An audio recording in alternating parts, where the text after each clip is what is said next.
আমার ভালোবাসার মানুষগুলার সাথে আমি আরেকটা ভিডিও নিয়ে চলে আসলাম শেয়ার করার জন্য। আমি আমার আপুদের বাসায় ঘুরতে আসছিলাম। আপুদের বাসাটা শহরের মধ্যেই।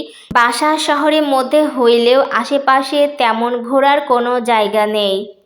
বাসার পাশে একটা রেল স্টেশন আছে। আমার মনে হইল একটু রেল স্টেশন থেকে ঘুরে আসি। যেমনই কথা তেমনই কাজ। চলে গেলাম একদিন সময় করে ঘুরতে। তারপর এই তো চলে আসলাম স্টেশনে। আসার পরে পুরো রেল স্টেশনটা ভালোভাবে ঘুরে ফিরে নিলাম। স্টেশনে প্ল্যাটফর্মের সামনে অনেক লোকজনের সমাগম ছিল, সেই জন্য আমি এই সাইডের দিকে চলে আসছিলাম, কারণ বেশি লোকজনের মাঝে আমার একটু থাকতে ভালো লাগে না। এই রেল স্টেশনে দুইটা রেল লাইন ছিল। আমি রেল লাইনে হাঁটার জন্য রেল লাইনে নেমে গেলাম। রেল লাইনে কিছুক্ষণ হাঁটাহাঁটি করলাম।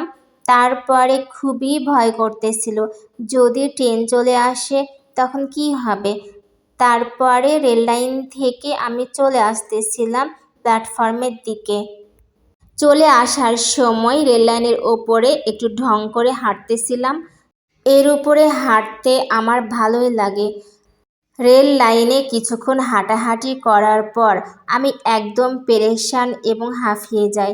উঠতেই পারতেছিলাম না প্ল্যাটফর্মে। রেল স্টেশনের কিছু অংশ দেখানোর ট্রাই করলাম। স্টেশনটা যে খুব বড় তাও না, আবার যে খুবই ছোট সেটাও না।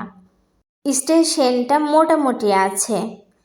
এরপরে স্টেশনের সামনের দিকে চলে যাচ্ছিলাম।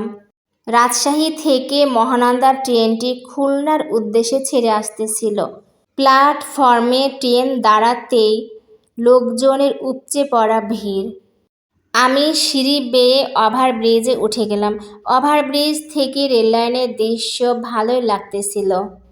মহানন্দা ট্রেনটি প্ল্যাটফর্মে কিছুক্ষণ সময় দাঁড়ায় আছে।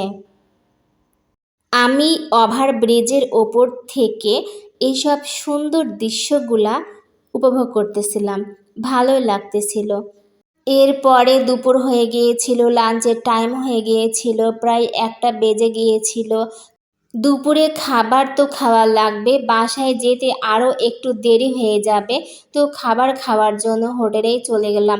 এখানে আমি নিয়েছিলাম রাইস, মুরগির মাংস আর ডিম রান্না। ওইগুলা দিয়ে আমি লাঞ্চ শেষ করলাম। আর নিয়েছিলাম দই। দইটাই আমি খাইতেছিলাম। দইটা খাইতে ভালোই লাগতেছিল। খাওয়া দাওয়া শেষ করে বাসায় চলে গিয়েছিলাম। আজকে আমার ভিডিওটা এই পর্যন্তই। সবাই ভালো থেকো, সুস্থ থেকো, বাই।